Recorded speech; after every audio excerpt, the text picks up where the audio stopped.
నమస్కారం, నేను మీ doctor Lalitya skin and laser center Nalgonda. ఈ వీడియోలో మనము air drying and blow drying రెండిట్లో ఏది బెస్ట్ అనేది తెలుసుకుందాం. ఎయిర్ డ్రాయింగ్ అనేది న్యాచురల్ ప్రాసెస్. సో మనకి గాలికి అలా హెయిర్ని తలస్నానం తర్వాత వదిలేస్తే న్యాచురల్గా ఆరేది ఎయిర్ డ్రాయింగ్ అంటారు. సో ఎయిర్ డ్రాయింగ్ అనేది old way.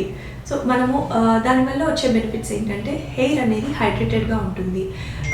It prevents from damage, అంటే డ్యామేజ్ కాకుండా ఆపుతుంది. And maintains the hair colour అనేది తగ్గిపోకుండా, ఇప్పుడు హెయిర్ కలరింగ్ ఎవరైనా హెన్నా కానీ ఇంకేదైనా హెయిర్ డై కానీ ఏదైనా వేసుకుంటే అది పోకుండా ఆపుతుంది అనమాట. బ్లో డ్రాయింగ్ అంటే ఏంటి? బ్లో డ్రాయింగ్ ఒక హెయిర్ డ్రైయర్స్తో మనము బ్లో డ్రాయింగ్ చేసుకుంటూ ఉంటాము. So this is a speedy way to dry your hair. And దీంతో మనము హెయిర్ స్టైలింగ్ కూడా ఈజీగా చేసుకోవచ్చు. హెయిర్ అనేది మనకి స్మూత్ అండ్ స్లీక్ హెయిర్ లాగా వస్తుంది అనమాట. సో మనకి ఎట్లాంటి హెయిర్ ఏ వేలో కావాలి, ఎట్లాంటి హెయిర్ స్టైల్ కావాలో మనం బ్లో డ్రై ద్వారా మనం చేసుకోవచ్చు. సో బ్లో డ్రాయింగ్ వల్ల కాన్స్ ఏంటి అంటే, డిసడ్వాంటేజెస్ ఏంటి? ఎక్సెస్ హీట్కి హెయిర్ ఎక్స్పోజ్ అవుతుంది.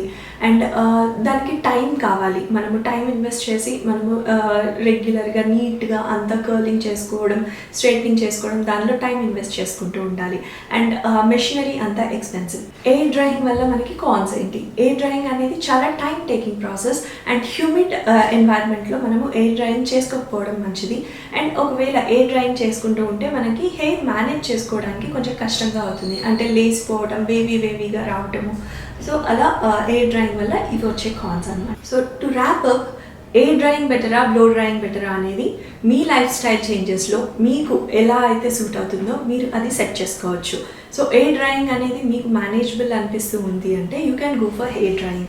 బట్ బ్లో డ్రాయింగ్ మీకు ఫాస్ట్గా స్పీడీగా మనం ఆఫీస్కి వెళ్ళిపోవాలి అనుకుంటే మాత్రం బ్లో డ్రాయింగ్ చేసుకోవాలి. And in case blow drawing ఫ్రీక్వెంట్గా చేసుకోవాల్సి వస్తుంటే మాత్రం అది కొంచెం చూసుకుంటూ తక్కువ చేసుకుంటే మంచిది.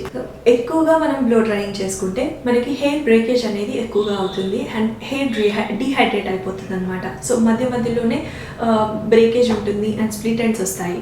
సో ఎంత ఫ్రీక్వెంట్గా మనం బ్లో డ్రై చేసుకోవాల్సి వస్తే నాట్ మోర్ దాన్ అంటే 4 to 6 వీక్స్లో ఒక్కసారి కంటే ఎక్కువగా చేసుకోకపోతే మీ హెయిర్ కొంచెం హెల్తీగా ఉంటుంది. అండ్ కర్లీ హెయిర్ ఉన్న వాళ్ళు ఎయిర్ డ్రై చేస్తే బెటరా, బ్లో డ్రై చేస్తే బెటరా?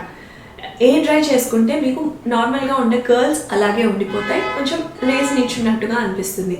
బ్లో డ్రై చేసుకుంటే you can set your hair so that మీకు ఎట్లయితే కావాలో అలా సెట్ చేసుకోవచ్చు బ్లో డ్రైయింగ్తో. సో కొంతమందికి ఈ డౌట్ కూడా వస్తుంది, air drying and blow drawing రెండు చేసుకోవచ్చా అని. Definitely. So first air dry చేసేసుకున్న తర్వాత మీకు కావాల్సిన స్టైల్లో బ్లో డ్రాయింగ్ చేసుకోవచ్చు. Thank you so much.